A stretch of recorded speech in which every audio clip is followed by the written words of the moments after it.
জমে উঠেছে ঢাকা ৮ আসনের নির্বাচনী লড়াই। ভোটের মাঠে কে এগিয়ে রয়েছে, নাসিরউদ্দিন পাটোয়ারি নাকি মির্জা আব্বাস?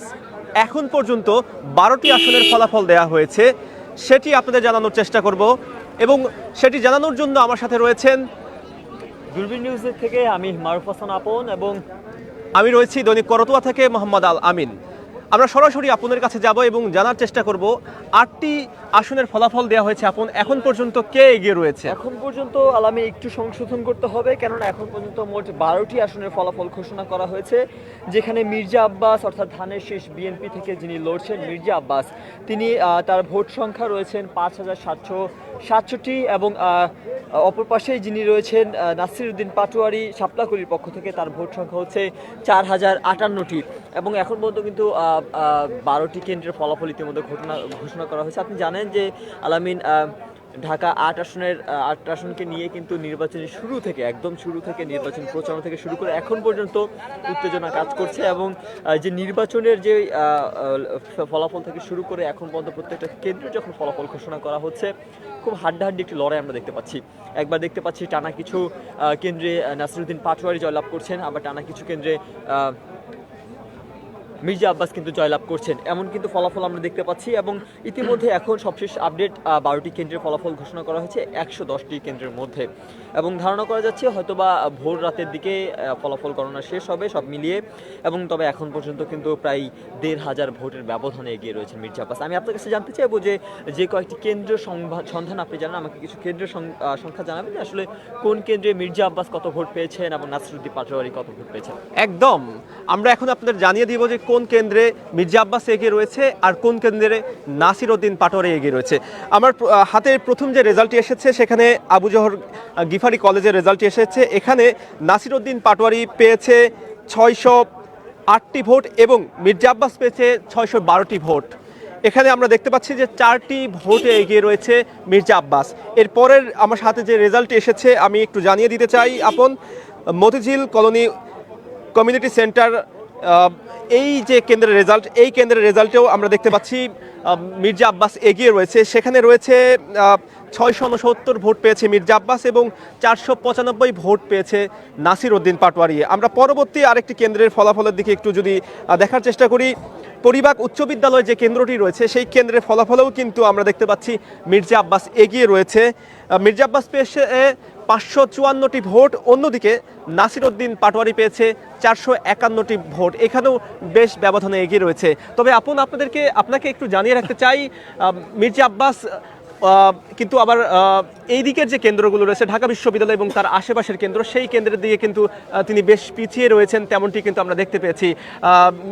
নাসিরউদ্দিন পাটোয়ারি ঢাকা বিশ্ববিদ্যালয়ের স্টুডেন্ট, জুলাইয়ে তার একটি বড় ভূমিকা রয়েছে, তার অংশ হিসেবে কিন্তু আমরা দেখতে পেয়েছি যে ঢাকা বিশ্ববিদ্যালয় সহ ঢাকা বিশ্ববিদ্যালয়ে যে কয়টি কেন্দ্র রয়েছে এবং আশেপাশে যে কয়টি কেন্দ্র রয়েছে সেখানে কিন্তু নাসিরউদ্দিন পাটোয়ারি এগিয়ে রয়েছে।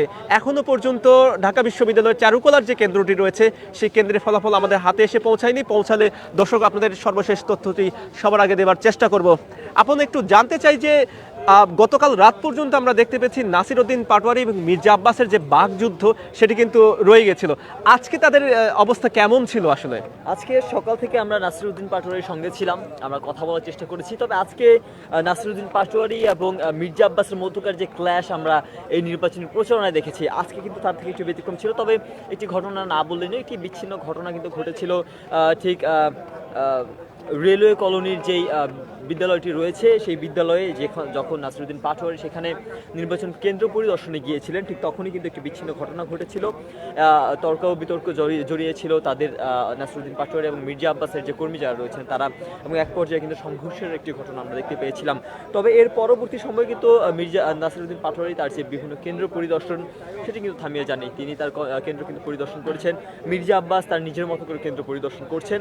এদের মধ্যকার এখন পর্যন্ত আজকে সারাদিনে আমরা কোনো ক্ল্যাশ সেইভাবে দেখতে পাইনি। তবে আরেকটি কথা আপনি যেটা বললেন যে ঢাকা বিশ্ববিদ্যালয়ে কিন্তু নাসিরউদ্দিন পাটোয়ারি এগিয়ে আছেন, এগিয়ে থাকাটাই স্বাভাবিক, কেননা ঢাকা বিশ্ববিদ্যালয়ের শিক্ষার্থী তিনি এবং ঢাকা বিশ্ববিদ্যালয়ে যে 8টি কেন্দ্র রয়েছে ধারণা করা যাচ্ছে কিন্তু 8টি কেন্দ্র থেকে 8টি কেন্দ্রেই নাসিরউদ্দিন পাটোয়ারি জয়লাভ করবেন। আমি একটু আপনাকে বলে দিতে চাচ্ছি যে বুয়েটের যে কেন্দ্রটি রয়েছিল, ঢাকা বিশ্ববিদ্যালয় বুয়েটের যে কেন্দ্র, সেই বুয়েটের কেন্দ্রে নাসিরউদ্দিন পাটোয়ারি পেয়েছিলেন 320 ভোট। তার এগেইনস্টে কিন্তু মির্জা আব্বাস পেয়েছিলেন মাত্র 183টি ভোট। বিশাল একটা ব্যবধান এখানে লক্ষ্য করতে পারছি, প্রায় 200 ভোটের ব্যবধান এখানে। এবং তার পরবর্তীতে যদি বলি যে বুয়েট ইঞ্জিনিয়ারিং যে কলেজটি রয়েছে সেই কলেজেও কিন্তু 320টি ভোট পেয়েছিলেন নাসিরউদ্দিন পাটোয়ারি, বিপরীতে কিন্তু মাত্র 183টি ভোট পেয়েছেন মির্জা আব্বাস। এবং আরও যদি কিছু কেন্দ্রের কথা আপনাকে বলি যে সিদ্ধেশ্বরী গার্লস কলেজ যেটি রয়েছে সেই কলেজেও কিন্তু ধানের শীষ থেকে অর্থাৎ মির্জা আব্বাস কিন্তু ভোট পেয়েছিলেন 321টি এবং শাপলাকলি থেকে নাসিরউদ্দিন পাটোয়ারি পেয়েছিলেন 247টি।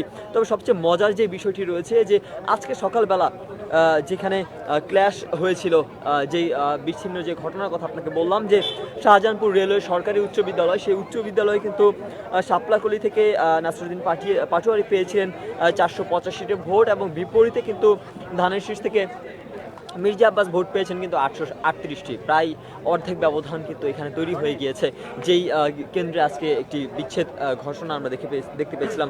তবে আরেকটি যে মজার বিষয় রয়েছে যে মির্জা আব্বাসের নিজের যে একটি গার্লস কলেজ রয়েছে সেখানে কিন্তু নাসিরউদ্দিন পাটোয়ারি কিন্তু জয়লাভ করেছেন। আমরা প্রথমে যখন 5টি কেন্দ্রের ফলাফল যখন ঘোষণা করা হয়েছিল তখন কিন্তু টানা 3টাতে নাসিরউদ্দিন পাটোয়ারি জয়লাভ করেছিল।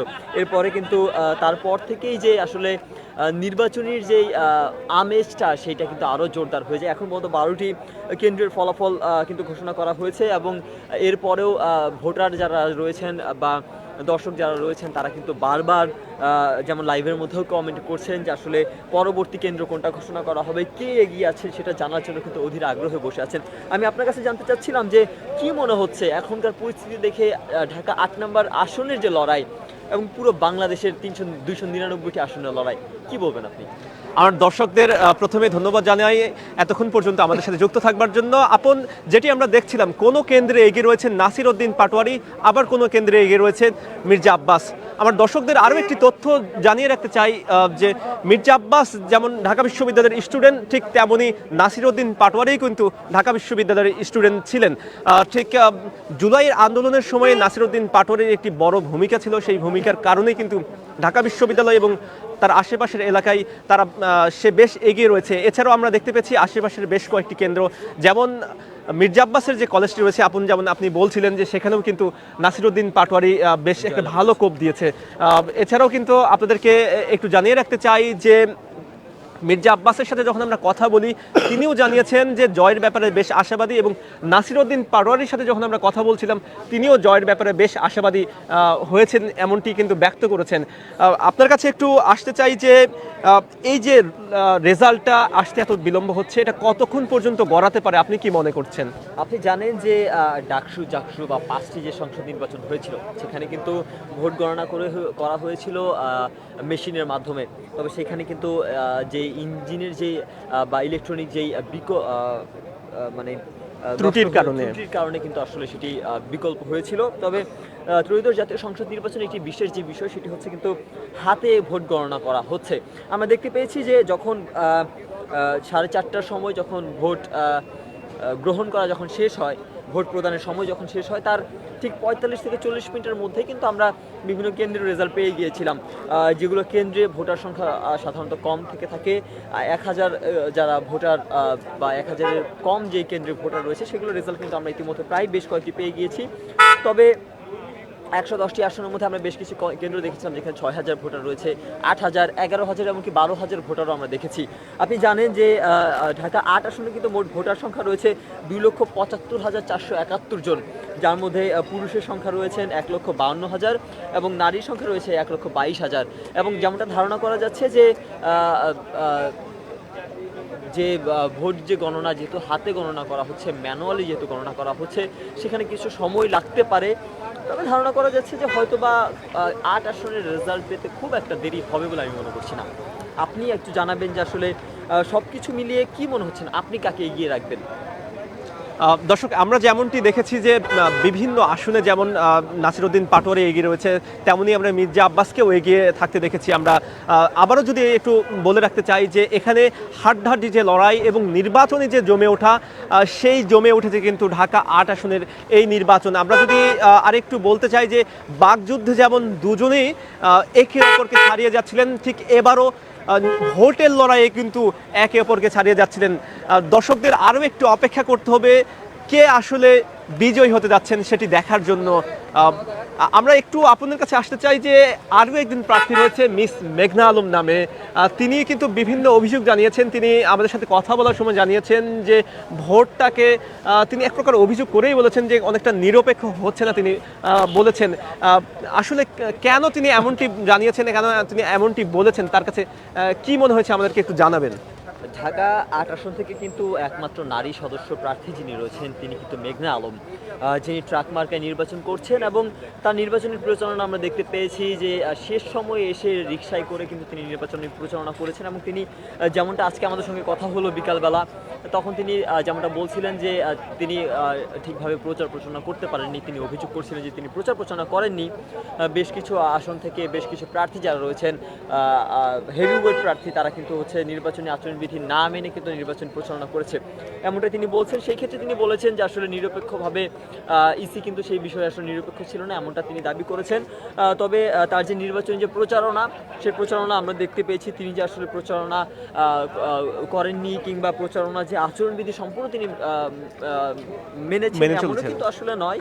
কারণ আচরণবিধিতে কিন্তু বলা হয়েছিল কোনো প্রকার যান চলাচল কিংবা যান ব্যবহার করা যাবে না, সেখানে কিন্তু তিনি তাও বেশ কিছু যান চলাচলের মাধ্যমে কিন্তু তিনি তার প্রচারণা করেছেন।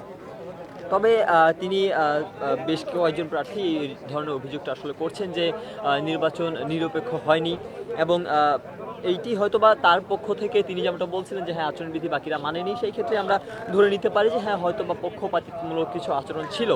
আপনাকে একটু বলতে চাই যে গতকাল তিনি কিন্তু অভিযোগ করেছেন, থানায় অভিযোগ দায়ের করেছেন যে জিডি করেছেন যে তার যে নিরাপত্তা, সে নিরাপত্তার হুমকির কারণে তিনি প্রচার প্রচারণা চালাতে পারেননি।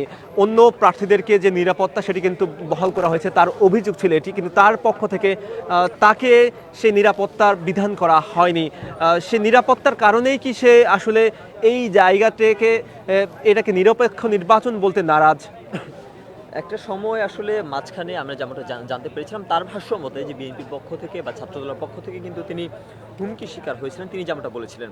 এবং সরকারের পক্ষ থেকে বলা হয়েছিল গানম্যানের কথা, তিনি যেমনটা বলছিলেন তিনি বেশ কয়েকবার আপিলও করেছেন, থানায় জিডিও করেছেন ইসের জন্য, গানম্যানের জন্য, কিন্তু পরবর্তীতে তিনি গানম্যান পাননি এবং মাঝখানে বেশ কিছুদিন কিন্তু তার নির্বাচনী প্রচারণা আমরা বন্ধ থাকতে দেখেছি। তিনি যেমনটা বলছিলেন যে নিরাপত্তার ঝুঁকির কারণে তিনি কিন্তু নির্বাচনী প্রচারণা বন্ধ করে দিয়েছেন এবং মাঝখানে প্রায় 3 দিনের মতো হয়তো বা তার নির্বাচনী প্রচারণা বন্ধ ছিল। আসলে তিনি যেহেতু হুমকির শিকার, সেই জায়গা থেকে আসলে তিনি এরকম দাবি করছেন। আসলে যেহেতু যদি তিনি হুমকির শিকার হয়েই থাকেন, জিডি যেহেতু তিনি করেছেন, তো আমরা সেই ক্ষেত্রে আসলে ধারণা করতে পারি হয়তো বা হুমকির জায়গা থেকে তিনি সরকার কর্তৃক হয়তো বা সেইভাবে সাহায্য পাননি, যিনি তার ভাষ্য মতে আর কি। সেক্ষেত্রে আমি বলতে পারি যে আসলে হয়তো বা সেই কারণে তার নির্বাচনী প্রচারণায় কিছুটা ব্যাঘাত ঘটেছে। তবে বাকি সব প্রার্থীরা কিন্তু নিজেদের মতো করেই নির্বাচনী প্রচারণা তারা কিন্তু চালিয়ে গিয়েছে।